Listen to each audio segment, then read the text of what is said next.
combatif du jour et il vient d'attendre là pendant plus de 7 ou 8 minutes de rester avec nous. Merci Jarlinson, merci beaucoup. Merci beaucoup. Alors la question, évidemment, être combatif, c'est très plaisant, c'est un bon bénéfice. Vous n'êtes pas trop déçu aujourd'hui quand même?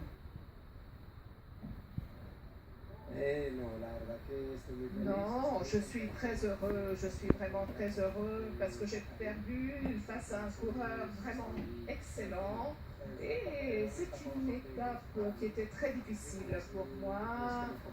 Ça ne me convenait pas beaucoup, surtout la dernière partie, et donc je pense qu'être déjà deuxième dans une étape du Tour de France après en avoir gagné une, c'est déjà magnifique. C'est monté là, le col de la Forclaz et cette montée ici.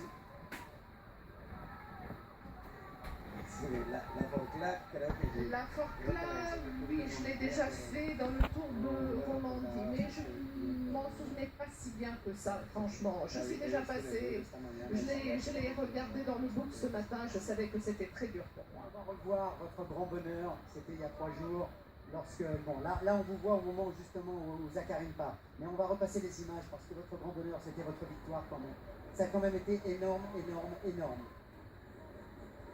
Oui, bien sûr, c'était un rêve pour moi, réaliser cela. Gagner une étape du Tour de France, c'est quelque chose que j'ai toujours rêvé quand j'étais enfant. Et je suis vraiment heureux. Et aujourd'hui, être deuxième, ça m'a quand même toujours fait plaisir. Que votre idole était Laurent Jalabert, que vous avez rencontré ici. Mais parmi les Colombiens, quand vous étiez petit, qui était votre idole? Parmi les Colombiens, Santiago Botero, je l'admirais vraiment beaucoup parce que gagner le contre-la-montre et maintenant avoir un Colombien qui gagne en Europe contre-la-montre, c'est pas tout le monde qui peut le C'est la faire. fête nationale en Colombie. Oui, aujourd'hui c'est la fête nationale, c'est le jour de l'indépendance de la Colombie, c'est une journée très importante pour les Colombiens. Et c'est pour ça que je voulais dire merci et bonjour à tous les représentants de mon pays. Cette année j'étais deuxième, l'année dernière j'étais troisième, peut-être l'année prochaine je vais gagner le jour de la fête nationale.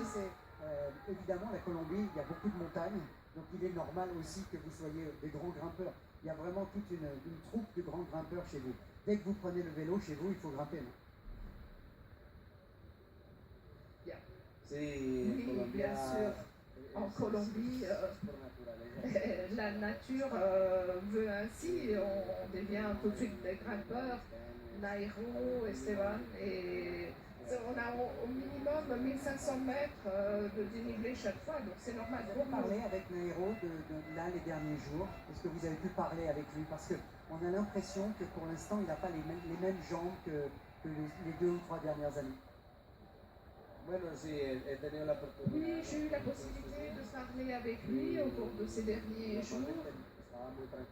Il était assez calme, tranquille, il se sentait bien pour la semaine.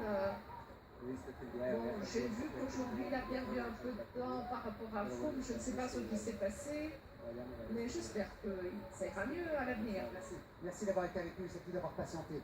Parce que c'est vrai que pendant qu'on regardait le portrait de Romain Bardet, Jarlinson s'est assis ici, il a regardé avec beaucoup d'attention d'ailleurs. Tiens, on va écouter.